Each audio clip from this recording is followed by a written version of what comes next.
कहानी रहस्यमय सफर। अजय की जिंदगी किसी उलझे हुए धागे की तरह थी, जहां हर रास्ता उसे सिर्फ परेशानियों की ओर ले जाता था। ऑफिस का तनाव, घर वालों की उम्मीदें, अधूरे सपने और हर चीज से चिढ़। आज कई सालों बाद वह घर लौट रहा था, लेकिन खुशी जैसी कोई चीज उसके अंदर नहीं थी।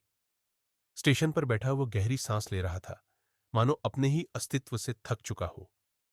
क्या जिंदगी हमेशा ऐसी ही रहेगी? उसने खुद से कहा।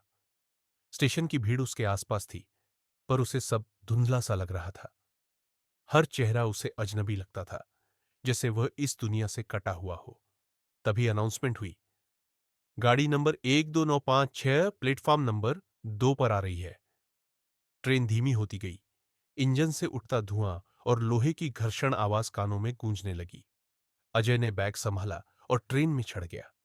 डिब्बे में घुसते ही उसे गर्मी और हल्की सी घुटन महसूस हुई। भीतर लोग पहले से बैठे थे।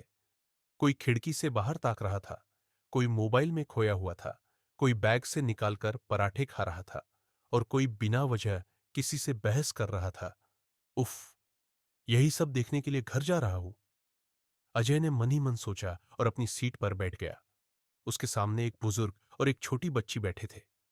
बुजुर्ग सफेद कुर्ता पायजामा पहने हुए थे, आंखों पर मोटा चश्मा और चेहरे पर शांति। बच्ची करीब 7-8 साल की होगी, बड़ी जिज्ञासु आंखों और चंचल मुस्कान के साथ। अंकल, आप कहाँ जा रहे हैं? बच्ची ने मासूमियत से पूछा। अजय ने बिना ज्यादा रुचि दिखाए हल्के स्वर में जवाब दिया, घर। बच्ची मुस्कुराई। घर जाना अच्छा लगता है ना? अजय ने कोई जवाब नहीं दिया, बस सिर झुका लिया। बच्ची अपनी ही दुनिया में मग्न थी। कभी खिड़की से बाहर देखती, कभी बुजुर्ग से कुछ पूछती। तभी चाय वाला गुजरा। चाय, गरम चाय।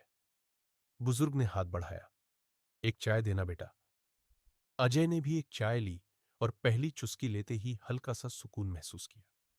यात्रा हमें बहुत कुछ सिखाती है, बुजुर्ग ने कहा, जैसे किसी अनदेखे सच को जान चुके हो।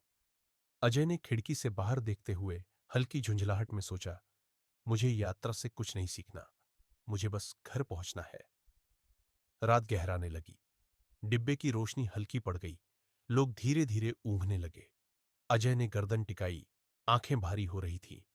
ट्रेन पूरी रफ्तार से दौड़ रही थी। बाहर घना अंधेरा था। बस कभी कभी किसी दूर के गांव की बत्तियां चमकती और फिर गायब हो जाती। फिर अचानक धड़ाम! एक जोरदार झटका लगा। ट्रेन की बत्तियां गुल हो गई। चारों तरफ चीख पुकार मच गई। धुएं और धूल का गुब्बार उठा। अजय ने घबराकर आंखें खोली। चारों तरफ अफरा तफरी थी। लोग गिर चुके थे। कोई बेसुध पड़ा था, कोई दर्द से कराह रहा था। ये क्या हो गया? अजय कांपते हुए उठा। तभी उसकी नजर बच्ची और बुजुर्ग पर पड़ी। बच्ची जमीन पर गिरी थी। उसकी सांसें हल्की हो चुकी थी। उठो, प्लीज उठो। लेकिन बहुत देर हो चुकी थी। अजय की आंखों से आंसू छलक पड़े। जब वे जिंदा थे, तब उसे कोई फर्क नहीं पड़ा था। अब जब वे नहीं रहे, तो उसके दिल में अजीब सी तकलीफ थी। तभी धड़ धड़ धड़ धड़ दूसरी ट्रेन पास से गुजरी। अजय की आंखों में अंधेरा छा गया। अजय ने झटके से आंखें खोली। वो अपने घर में था, पसीने से तरबतर, सांसें तेज। उसने जल्दी से कमरे में इधर उधर देखा। कोई ट्रेन नहीं थी, कोई हादसा नहीं हुआ था। क्या ये सब सपना था? उसका दिल जोर से धड़क रहा था। वो अभी भी जिंदा था, लेकिन कुछ बदल चुका था। उसने अपना चेहरा शीशे में देखा।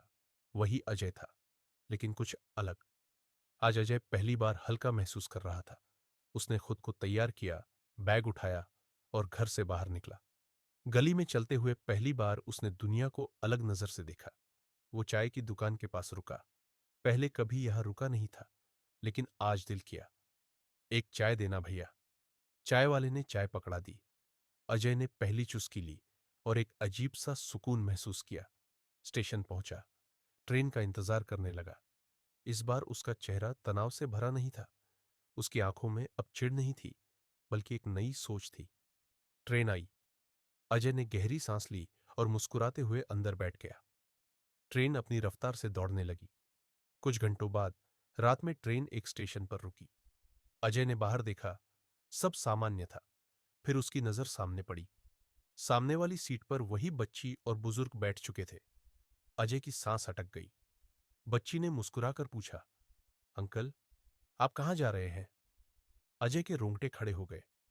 क्या आपके साथ भी ऐसी अजीब घटना हुई है जिसने आपकी पूरी जिंदगी बदल कर रख दी? कहानियां अच्छी लग रही हों तो जुड़े रहे मोदक स्टूडियो के साथ। का पता था पर रास्ते दिखे नहीं, चलते चलते खो गया पर कहीं भी रुका नहीं।